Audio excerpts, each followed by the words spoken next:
Mga Bilang, Kabanata 11. Magandang Balita Biblia. Ang lugar na tinawag na Tabera, dahil sa hirap na dinaranas, nagreklamo ang mga Israelita. Dahil dito, nagalit si Yahweh at pinaulanan ng apoy ang isang bahagi ng kanilang kampo. Kaya nagmakaawa kay Moses ang mga Israelita at agad naman siyang dumulog kay Yahweh. Dininig naman siya at namatay ang apoy. At ang lugar na iyo'y tinawag nilang Tabera sapagkat nagliyab doon ang apoy mula kay Yahweh. Pumili si Moises ng 70 pinuno. Ang mga dayuhang sumama sa paglalakbay ng mga Israelita ay nanabik sa dati nilang pagkain at nagaya sa kanila ang mga Israelita. Kaya nagreklamo na naman sila. Ang sabi nila, "Kailan pa ba tayo makakatikim ng karne? Mabuti pa sa Ehipto. Doon, nahihingi lang ang isda. At naalala ba ninyo ang pipino, pakwan, sibuyas, bawang at gulay na kinakain natin noon? Nangihina na tayo ngayon. Walang makain dito kundi ang manang ito." Ang mana ay parang buto ng kulantro at kakulay ng bedelio. Ito ang laging pinupulot ng mga tao. Ginigiling nila ito o binabayo. Kapag niluto, ito'y lasang tinapay na sinangkapan ng langis. Ito'y kasama ng hamog na bumabagsak kung gabi. Narinig ni Moises ang reklamo ng lahat ng sambahayan na nakatayo sa pintuan ng kani-kanilang tolda. Nagalit ng labis si Yahweh, kaya't nanlumo si Moises. Itinanong ni Moises kay Yahweh, "Bakit ninyo ako ginaganito? Anong ikinagagalit ninyo sa akin? Bakit ninyo ako binigyan ng ganito kabigat na pasanin? Ako ba ang nagsilang sa kanila? Aalagaan ko ba sila tulad ng pag-aalaga ng ina sa kanyang anak hanggang makarating kami sa lupaing ipinangako ninyo sa aming mga ninuno? Ayaw nila akong tigilan sa kahihingi ng karne. Saan ako kukuha ng karne para sa ganito karaming tao? Hindi ko sila kayang alagang mag-isa. Napakabigat ng pasaning ito para sa akin.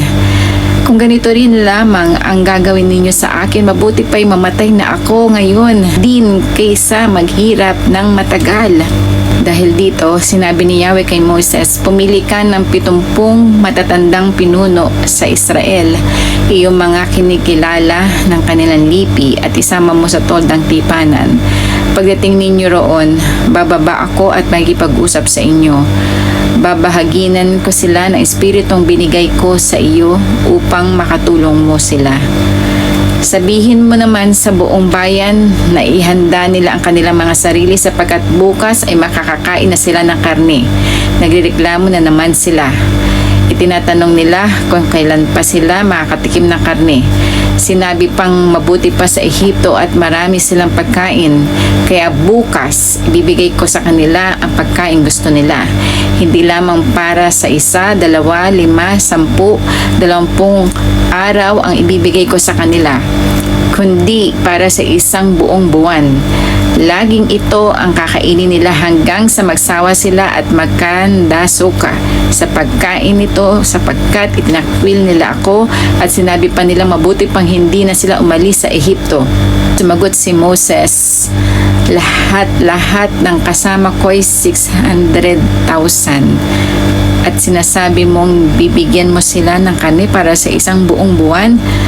Kahit na patayin ang lahat naming hayop o mahuli ang lahat ng isda sa dagat ay hindi sasapat sa ganito karaming tao." Sinabi ni Yahweh, "Moises, mayroon ba akong hindi kayang gawin? Ngayon di ipapakita ko sa iyo kung totoo o hindi ang aking sinasabi." Lumakad na si Moses at ibinalita sa mga Israelita ang sinabi ni Yahweh. Isinama niya ang 70 pinuno ng Israel at pinatayo sa paligid ng toldang tipanan. Bumaba si Yahweh sa ulap at kinausap si Moises. Ang 70 matatandang pinuno ay binhaginan nga niya ng espiritu tulad ng ibinigay niya kay Moses. Sila'y napuspos ng kapangyarihan at nagpropesiya ngunit hindi na nila ito muling nagawa. May naiwang dalawang pinuno sa kampo. Eldad ang pangalan ng isa at Medad naman ang isa. Tinawag silang kasama ng 70 ngunit hindi sumama. Gayunman, binahaginan din sila ng Espiritu ni Yahweh kaya sila'y nagpahayag din tulad ng mga propeta sa loob ng kampo. Nakita pala sila ng isang binata at patakbo itong nagpunta kay Moses. Sinabi niya, sina Eldad at Medad ay nagpapahayag sa kampo. Dahil dito, sinabi ni Jose na anak ni Nun at lingkod ni Moises, bakit di po ninyo sila sawayin?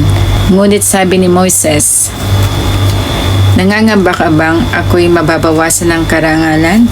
Gusto ko nga maging propeta at mapuspos ng Espiritu ni Yahweh ang lahat ng mga Israelita. Si Moises at ang 70 pinuno ng Israel ay nagbalik na sa kampo. Nagpadala ng napakaraming pugo si Yahweh. Si Yahweh ay nagpadala ng hanging may tangay na laksa-laksang pugo mula sa kabila ng dagat. Ang mga ito ay nagliliparan sa paligid ng kampo.